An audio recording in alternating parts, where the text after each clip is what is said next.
The screen of my phone trembled in my hand as my father's words echoed in my ears, each syllable tightening around my throat like an invisible noose. He had called me only to tell me that my younger sister Jessica was bringing her boyfriend home for Mom's birthday, and that it was going to be a special evening. He spoke of him with reverence, important, impressive, a man who carries himself properly. Then his tone flattened sharp as ice. "And your job," he said. "Well, it isn't very comfortable to talk about. It's best if you don't come. If you insist on showing up, don't call me your father." The call ended with a click so soft it was almost gentle, but it landed heavier than any slammed door. I sat frozen, staring at the polished mahogany of my desk, the one my assistant had insisted on because a co-founder of a sustainable energy company deserves an office that commands respect. But at that moment, all I felt was small, diminished, cast aside. Outside my office window, Seattle's skyline shimmered, the very view I had worked night after night to earn now mocking me with its indifferent glow. The faint hum of the city didn't comfort me. It reminded me of the gap between who I truly was and who my family insisted I was, a failure. A daughter too embarrassing to be seen on her mother's birthday. "My name is Olivia. I am 30 years old. I am the silent co-founder of Pacific TerraTech, a sustainable energy technology company now valued in the hundreds of millions. I manage contracts, guide product development, and hold the weight of a workforce on my shoulders. But to my family, I am still the invisible daughter, the one who fiddles with computers somewhere in tech." For 2 years, I had been quietly paying my parents' utility bills. The first time was after a plaintive call from my mother about rising costs and retirement funds that never stretched far enough. "If you could help us even a little, it would mean so much," she had said, her voice dripping with that practiced softness that always came before a request. I agreed. Of course I did. I assumed it would be temporary. But temporary became permanent. Month after month, the transactions went through nearly $400 for power, water, internet. My banking app displayed a total of nearly $10,000 over 23 months. Money I gave without question, without recognition, without a single thank you. Jessica never contributed a cent. Whenever I asked, Mom's deflections came swiftly, always with the same script: "Your sister will help next time. She's covering Dad's medical costs. She's busy with her career." Lies packaged in maternal concern, and I swallowed them because swallowing had become my role in this family. But after my father's call, after he told me that my presence at Mom's birthday would embarrass them, I opened my banking app with a calm so sharp it frightened me. One by one, I canceled the automatic payments. Power, water, internet. Not out of vengeance, but out of survival. My hand shook as I pressed confirm, not from doubt, but from the terrifying realization that for the first time in 30 years I was choosing myself. 3 weeks later, Mom's birthday arrived. I imagined the scene as I sat in my office, the dining room warm with candlelight, the smell of her favorite roasted chicken, the clink of glasses filled with wine. My father at the head of the table, Jessica basking in praise, relatives smiling as though this was the perfect picture of family. Everyone there, except me. At 4 p.m., my phone lit up with my mother's name. I let it ring until it went silent. Then came Dad, then Jessica. I ignored them all. By 5 p.m., the messages started arriving. From Mom: "Olivia, the power has been turned off. The entire house is dark. Please pay the bill." From Dad: "No water. We can't cook. Handle it now." From Jessica: "Internet's down. Guests are arriving. Fix this urgently." I stared at the clock, 5:12 p.m. Exactly 3 weeks since I had canceled the payments. Exactly 3 weeks since my father had stripped me of my name as his daughter. I sat with my coffee, watching raindrops slide down the window. I realized then that they weren't calling because they missed me. They weren't reaching out because they regretted what they'd said. They were calling because there was no one else left to shoulder the weight. I had been their silent provider for years, their hidden safety net. And the moment I pulled it away, their perfect evening collapsed. By 6 o'clock, my phone buzzed with messages from relatives. Accusations, demands, guilt, disguised as morality. "You embarrassed your mother in front of everyone. Your sister was right. People like you shouldn't show up on a happy day. I read them all in silence. Not because I agreed, but because I had grown tired of explaining myself to people who always chose the louder voice over the quieter truth. At last, my phone lit up again, this time with a video call from Aunt Lauren, the only relative who ever looked me in the eye. I answered, and her warm kitchen light spilled across the screen. But behind her, the noise of strained conversation filled the air. "You're not going to pay for it, Olivia," she said gently. Not accusing, just asking. I met her gaze through the screen. "Dad told me not to come. He said if I showed up, I shouldn't call him my father anymore." She fell silent. Then chaos erupted behind her, my mother's voice sharp with shame. My father snapping about just a few bills, Jessica scoffing about poor Jessica having to deal with a sister like that. Then Jessica appeared in the frame. Arms crossed, lips twisted. "Mom's been crying all day," she said. "Does she even care?" I was about to end the call when another face leaned into view. A young man in a dark suit, perfectly combed hair. He glanced at me, then froze. His eyes widened in shock. "Hey, boss," he said. My stomach dropped. Recognition hit like lightning. It was Hudson Kaw, one of our new senior engineers at Pacific TerraTech, recently transferred to Seattle headquarters. We'd exchanged countless emails about our renewable battery project. And now he was Jessica's boyfriend. The one my family had been desperate to impress. The kitchen fell into silence. Whispers rippled. Did he just call Olivia boss? What does that mean? Hudson straightened, his voice clear. "In case you didn't know, I work at Pacific TerraTech. Ms. Olivia is one of the company's co-founders." Stunned silence. Jessica's face drained of color. My parents froze, unable to form words. I pressed my lips together, nodded once, and said evenly, "Hope your big introduction goes perfectly." Then I ended the call. That night, for the first time in years, I slept soundly. Not because I had humiliated them, but because the weight of invisibility had finally lifted. They had seen me. Not as the failure they painted me to be, not as the daughter too embarrassing to bring home, but as I truly was. The morning after Mom's birthday, I awoke to a string of messages that filled my screen like broken glass. From Jessica, "What the hell was that? You embarrassed me in front of everyone." From Dad, "You should be ashamed of yourself. Hudson was supposed to see how successful Jessica is, and you ruined it." From Mom, "We'll talk later. You need to fix what you did." Fix what I did. As though revealing the truth of my life, of my work, of my identity was some kind of sabotage. As though breathing openly for the first time was a crime. I set my phone down, my chest rising and falling with a shaky exhale. There was no apology, no acknowledgement of years of bills paid in silence, no recognition of the quiet sacrifices I had made, only outrage that their facade had cracked. I poured myself coffee and sat by the window, the gray Seattle sky heavy with clouds. The rain blurred the world outside, softening its edges. It mirrored the fog inside me, the ache of being seen at last, not with pride, but with hostility. I thought of Hudson's face when he realized who I was, the respect in his tone when he called me boss, the stunned silence that followed not just from Jessica, but from every relative crowded into that kitchen. For a moment I had been visible in a way I hadn't been in decades, and that visibility burned them. By noon, Aunt Lauren called again. Her voice was calm, though I could hear the tension in the background. "They're shaken, Olivia," she said softly. "Hudson explained everything. He told your parents you're one of the sharpest minds he's worked with. He was impressed. But instead of being proud, your father stormed out and your mother has been crying." I closed my eyes, pressing my forehead into my palm. Of course. Because their shame matters more than my truth. Lauren hesitated. "Your mom. She said she doesn't know who you are anymore." A bitter laugh escaped me. "She never knew who I was. She never asked." That evening, Jessica showed up at my apartment.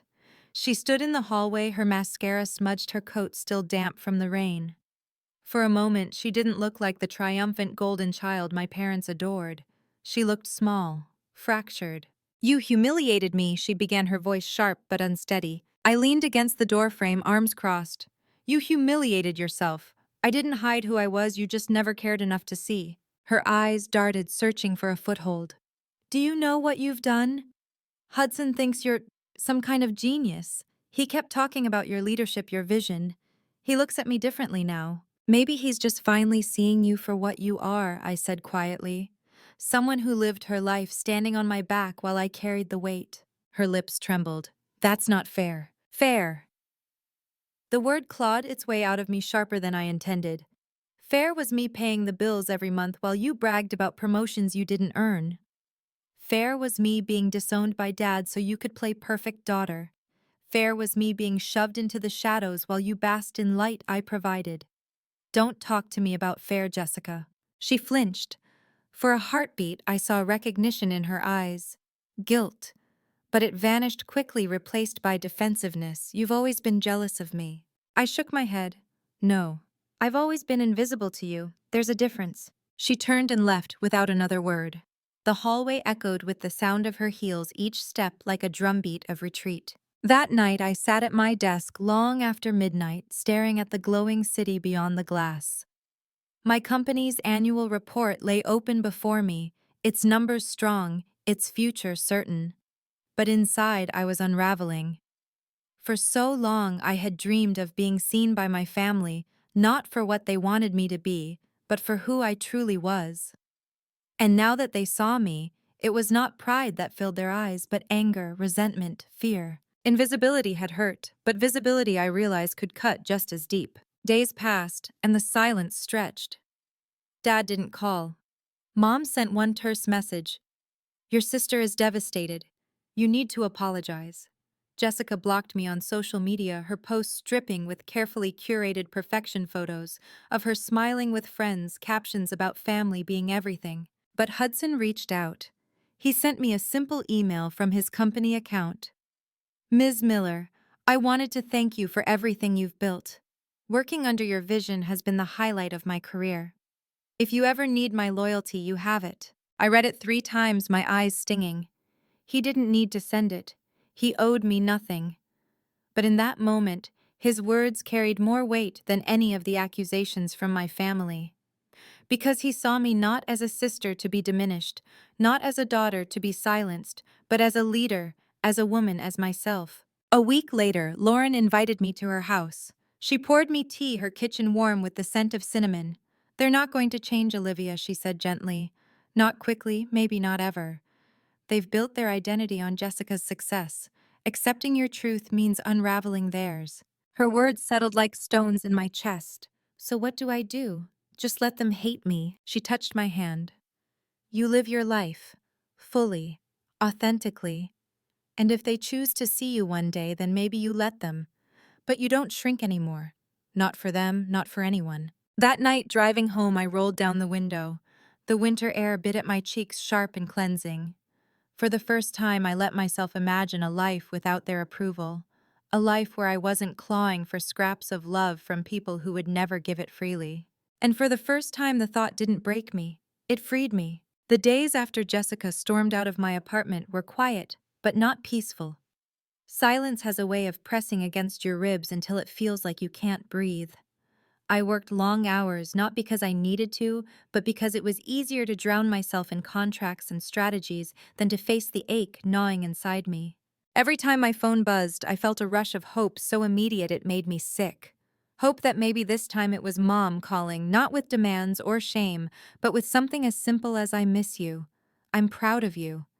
But every notification was just a reminder: bank statements, investor questions, team updates, real responsibilities, real life, and never her voice.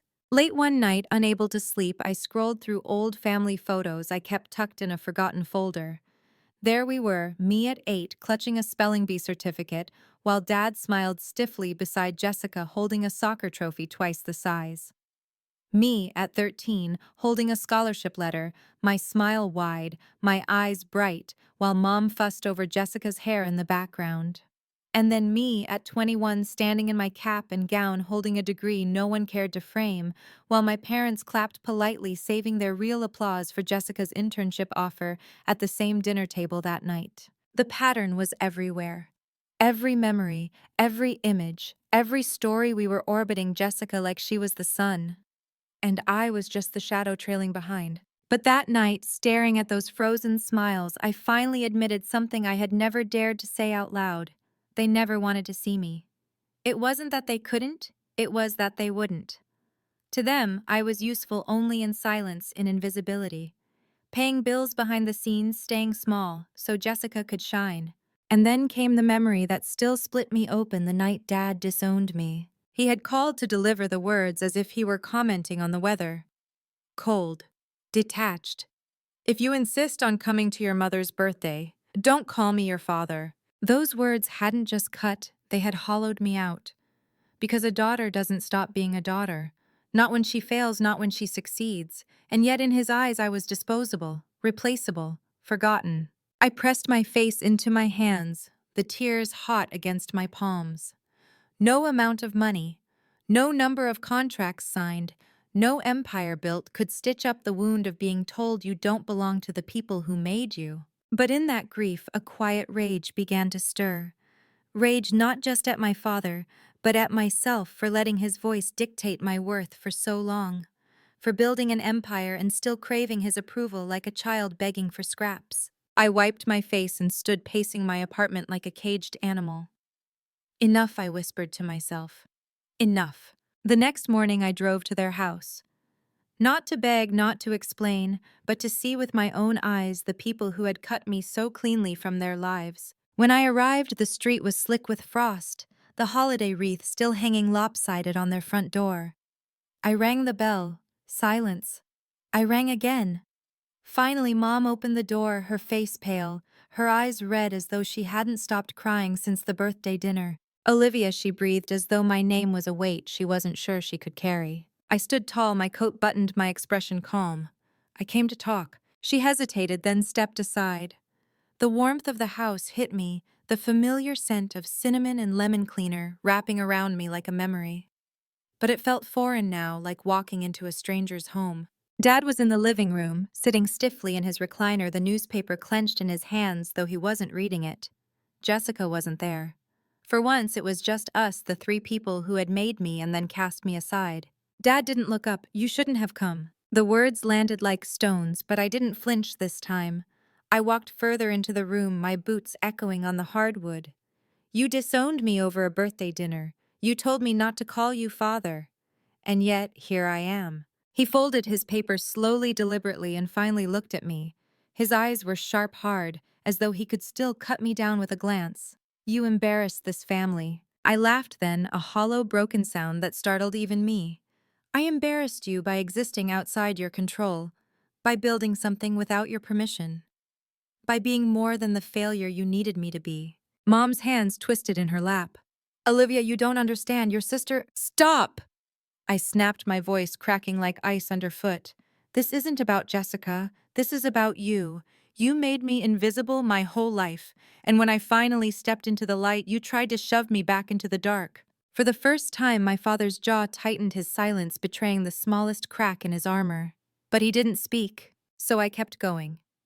You told me not to call you father, but I will always be your daughter. Whether you accept me or not, that's what I am.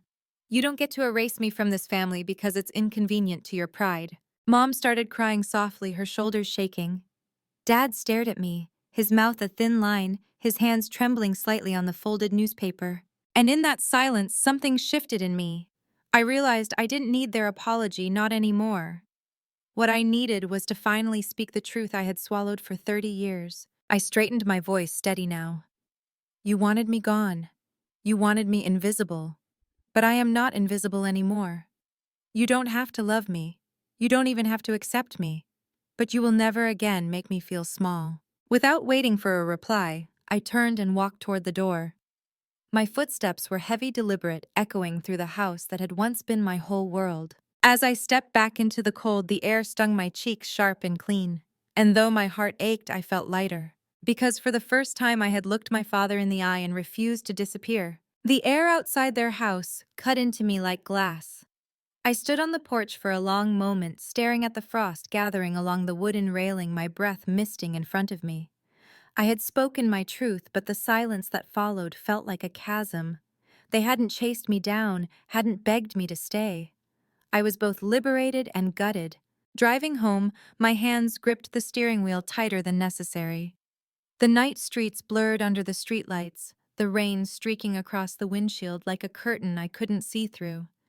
My chest ached, and I kept asking myself, had I really taken back my voice, or had I simply severed myself from them forever? When I got home, my apartment felt different, quieter, sharper. The hum of the refrigerator, the soft glow of the lamp on the end table, the faint ticking of the clock on the wall. All of it seemed to press into me with a strange finality. This was my life now.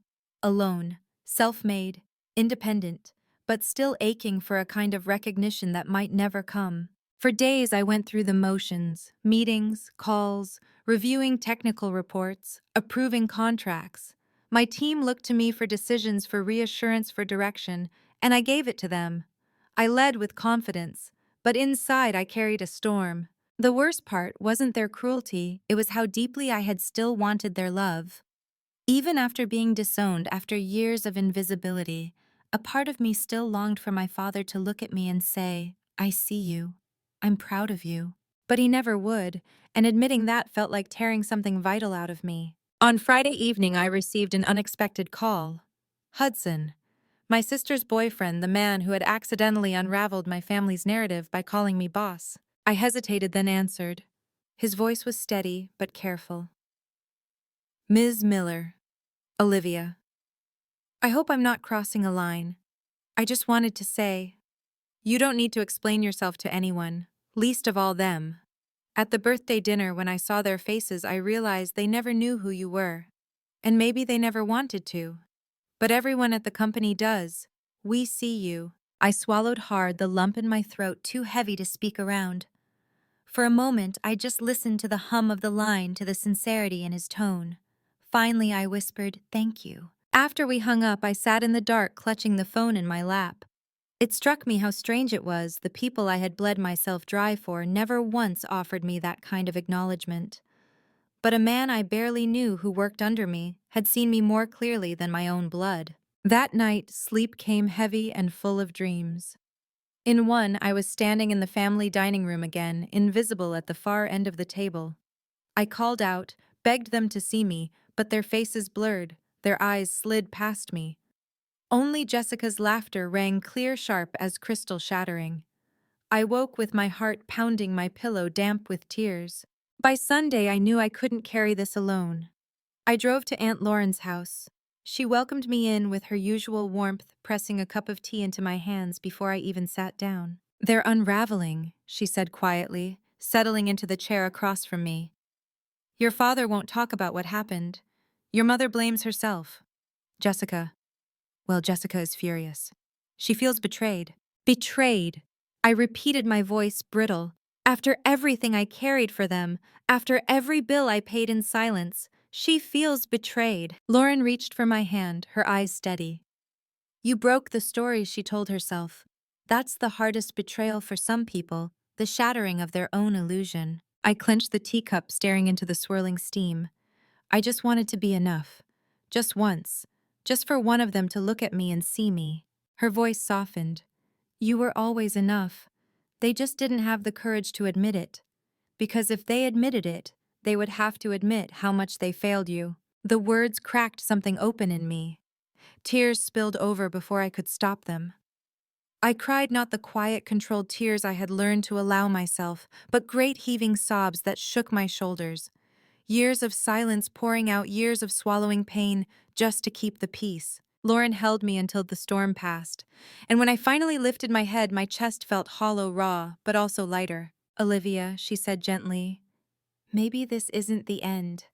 Maybe it's the beginning. You've spent your life fighting to be seen by them. But now, maybe it's time to live for yourself." Her words lingered with me as I drove home. The city lights flickered across my windshield, and for once they didn't mock me. They felt like companions, bright, unyielding, alive. That night I opened my laptop and began writing. Not contracts or reports, not strategy documents, but a letter to myself. I wrote about the child who clutched her spelling bee certificate and got only polite smiles. About the young woman who graduated without applause. About the 30-year-old who built an empire in silence while her family called her a failure. I wrote about the grief, the rage, the hunger for love. And then I wrote about the strength it took to keep building even when no one believed in me. When I finished, I sat back and read the words aloud. My voice trembled, but it was steady enough. For the first time, I wasn't waiting for their approval, I was giving it to myself. I folded the letter and placed it in my desk drawer, not as something to hide, but as something to return to when the silence grew too heavy. A reminder that I was real, that I was enough. Days later, a message arrived from my mother. Just 6 words: "I don't know how to fix this." I stared at it for a long time. Part of me wanted to delete it, to dismiss it as too little too late. But another part, smaller, quieter, ached at the honesty. Because it was the first time she had admitted she didn't have control. The first time she wasn't giving me orders, but reaching for me.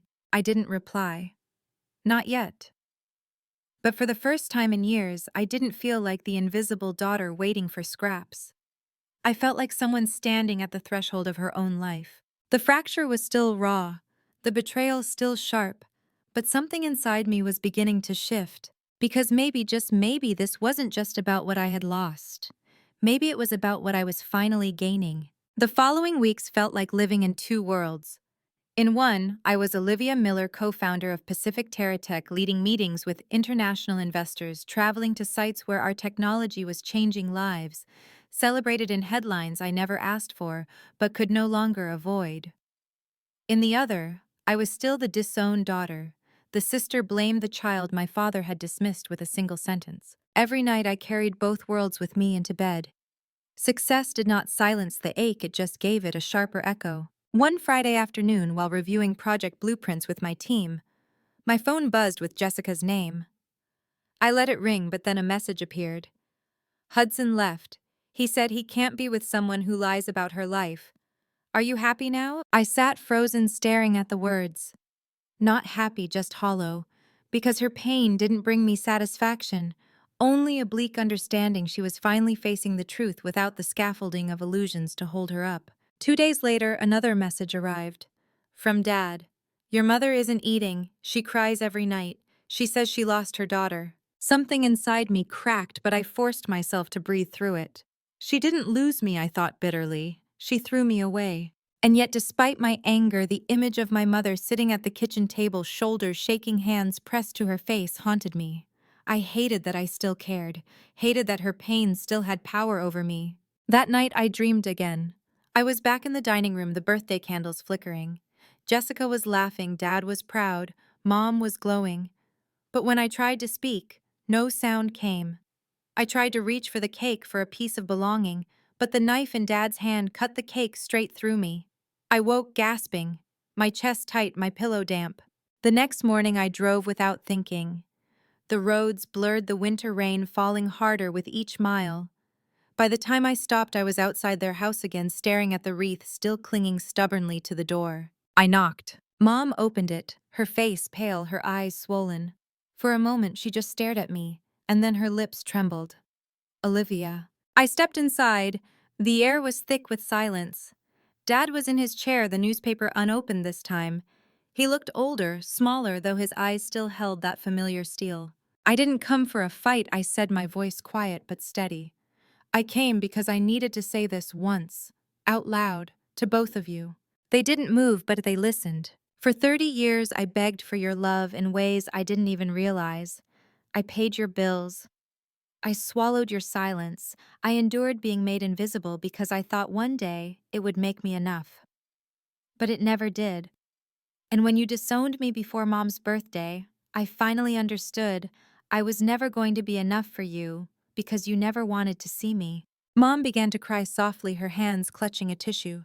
Dad's jaw tightened, but he said nothing. I am your daughter. I continued, my chest heaving. I always have been. But I am also more than what you allowed yourselves to believe. I am a leader, a builder, a woman who created something powerful from nothing. And if that truth threatens your story, then that's your burden to carry, not mine. The silence afterward was suffocating, broken only by Mom's quiet sobs. I turned toward the door, but her voice stopped me. I don't know how to fix this, she whispered, the same words she had written in her message. I stood there, my hand on the doorknob, my heart splitting in two. For years I had dreamed of hearing an apology, of hearing her say she was proud. Instead, all she could offer was helplessness. And maybe that was the truest thing she had ever said. I didn't answer, because there was nothing to say. I left, closing the door behind me with a soft click that felt heavier than a slam. Outside, the rain washed over me cold and clean, and for the first time I didn't feel like I was leaving as the outcast. I felt like I was walking into my own life. Driving back to the city, the skyline rose before me like a promise. Not of perfection, not of healing, but of possibility. I would always carry the scars of their rejection. I would always ache for the love that never came. But I was no longer waiting for it. That night, standing at the window of my apartment, I whispered the words I had needed to hear all along. You are enough. And I believed myself, because maybe the greatest revenge is not in proving them wrong, not in humiliating them, not even in owning the company their pride clung to. Maybe the greatest revenge is learning to live whole, even when they refuse to see your worth. Maybe the truest healing comes not when they say they're sorry, but when you stop needing them to. And in that truth, I finally felt free. If my story touched you, if you've ever felt unseen, unheard, or disowned by the very people meant to love you, let this be your reminder: you don't need their recognition to define your worth. You are enough just as you are. If this resonated with you, please like this video, share it with someone who needs to hear it. Subscribe for more stories like this and leave a comment below. I would love to hear your story too, because sometimes the deepest betrayal can become the beginning of your greatest freedom.